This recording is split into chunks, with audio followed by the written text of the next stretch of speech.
Ce midi-là, on s'était arrêté casser de la croûte à Saint-Georges-de-la-Malbaie, quand il m'est venu l'idée de raconter à Gérald une légende bien de la place.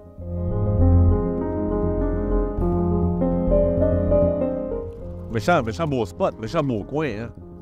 Vraiment, là. Beau coin de pays. Savais-tu que j'avais déjà été citoyen de Saint-Georges-de-Malbaie pendant 2 ans?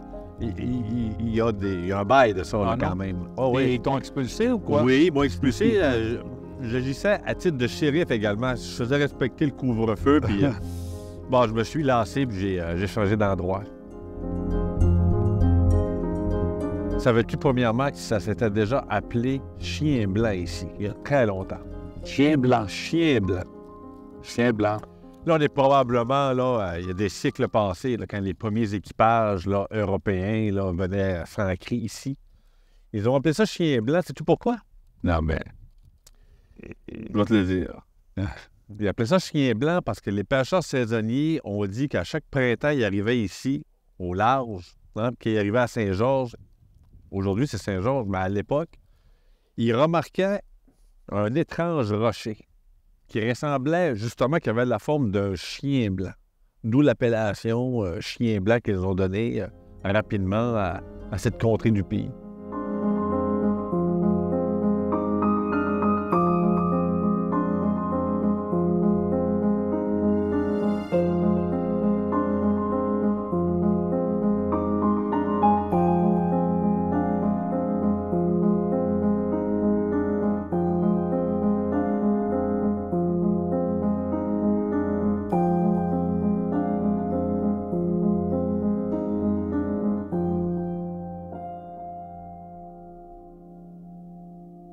Puis à un moment donné, bien, Chien Blanc s'est fait tasser, hein, au profit de Saint-Georges-de-Malbaie. On est en 1871. C'est-tu quand ils ont bâti l'église ou la Ben, paroisse? pas mal.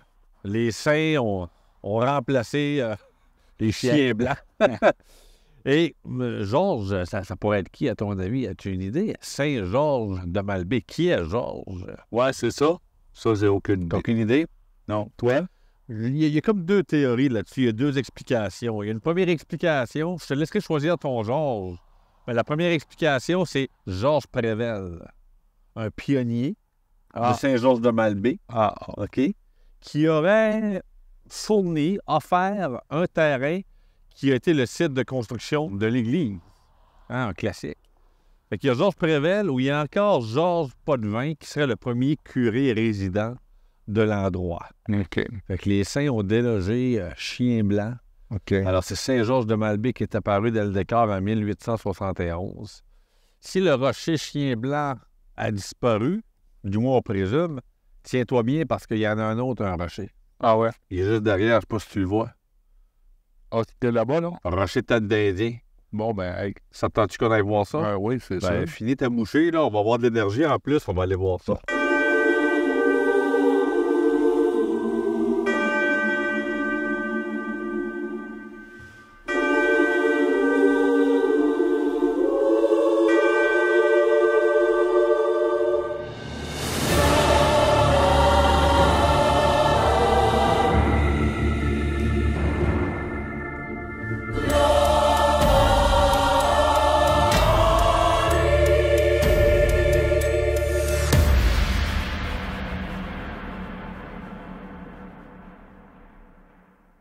Il y a une belle légende qui se rattache au rocher tête d'Indien. Pas ça. Pas si tu la connais. Non, vraiment. Là, il faut s'imaginer, là, Gérald, il y a des siècles passés, pendant que les vieux équipages, les hommes de mer quittaient le vieux continent, quittaient l'Europe, puis venaient vers le Nouveau Monde. Fait qu'on peut imaginer au large des hommes de mer, hein, qui sont venus explorer le territoire. Fait qu'il y a un équipage parmi tant d'autres. Il se serait ancré à proximité de l'île Plate, qui est pas loin d'ici.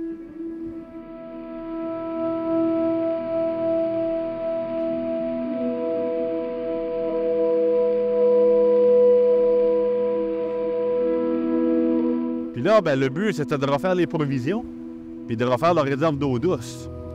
Fait qu'ils ont mis pied à terre, ils se sont ancrés, ils ont mis pied à terre, puis ils auraient aperçu une magnifique autochtone, hein, une jeune autochtone, une princesse autochtone, on dit même.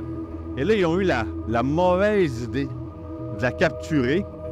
Ils l'ont trouvée tellement belle qu'ils l'ont capturée puis l'ont emmenée vers les vieux pays.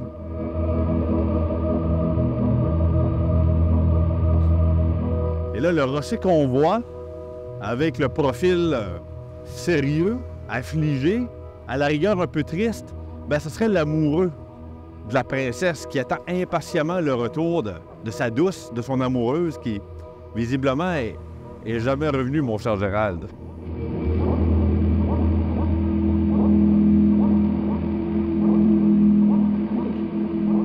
Le reste de l'après-midi, nous autres aussi, on est restés là plusieurs heures à fixer le large.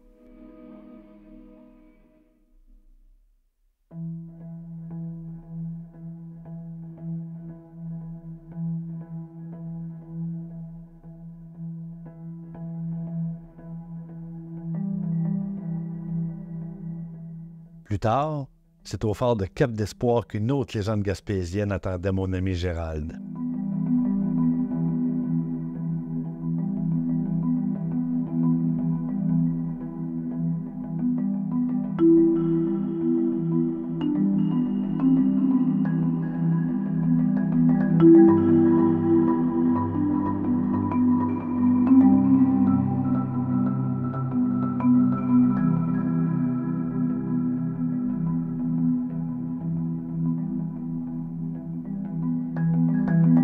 Il y a toujours eu un phare ici, parce qu'en Gaspésie, comme tu le sais sans doute, la route pendant des siècles et des siècles, c'était la mer.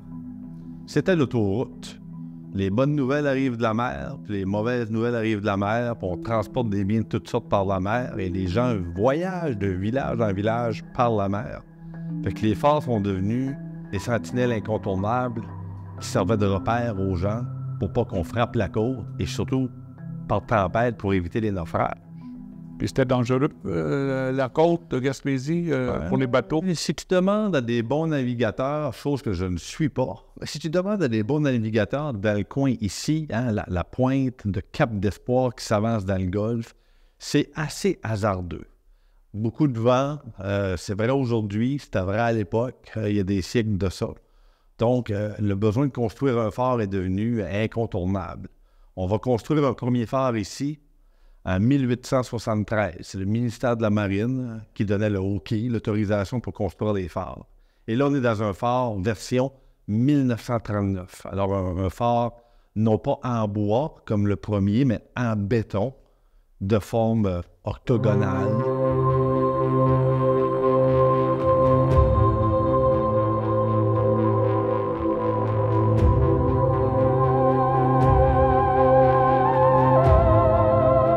Alors, il est ici depuis 1939, puis c'est vraiment un endroit classique où est-ce qu'on retrouve la maison du gardien de phare, le hangar, l'entrepôt pour garder l'équipement, le petit bâtiment qui accueillait la corne de brume qui servait à lancer un signal pour les gens qui longeaient la côte et leur dire « Hey, la côte est là! »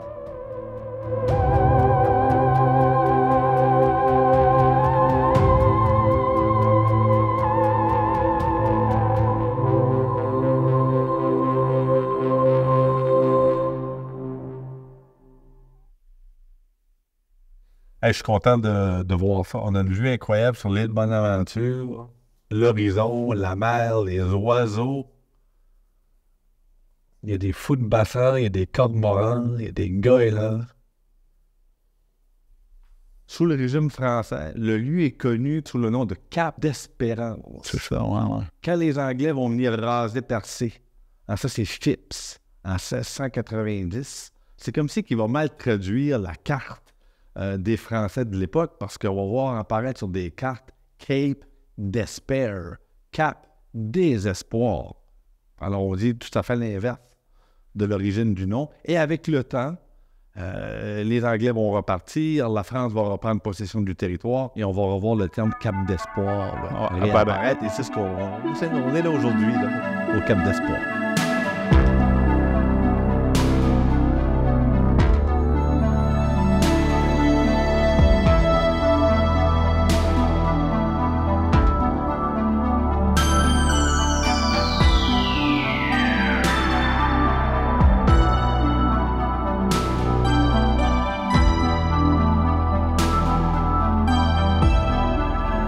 Il y a des témoins qui jurent comme faire avoir vu le vaisseau fantôme la veille d'une tempête où est-ce qu'on voit un bateau tout enflammé, les voiles, les mâts, avec des marins qui crient à tue-tête.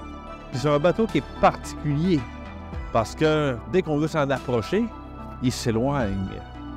Puis l'une des théories qu'on entend ou l'une des histoires que les anciens du village racontent, c'est que ça serait le bateau d'un corsaire pirate, aussi pêcheur, mais surtout corsaire pirate, Léon Roussy.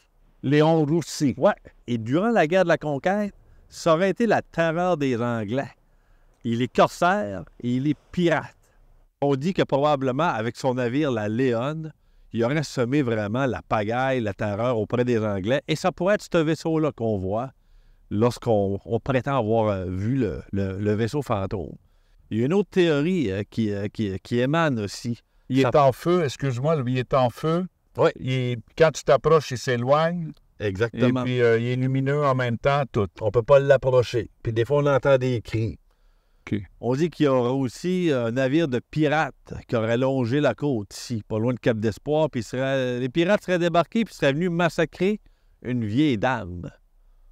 Puis la vieille dame leur aurait jeté un sort, une malédiction, puis il aurait été condamné à brûler sur le navire jusqu'à la nuit des temps. Ah, OK. C'est une autre version du vaisseau fantôme qu'on attend souvent par les vieux et les anciens du village ici.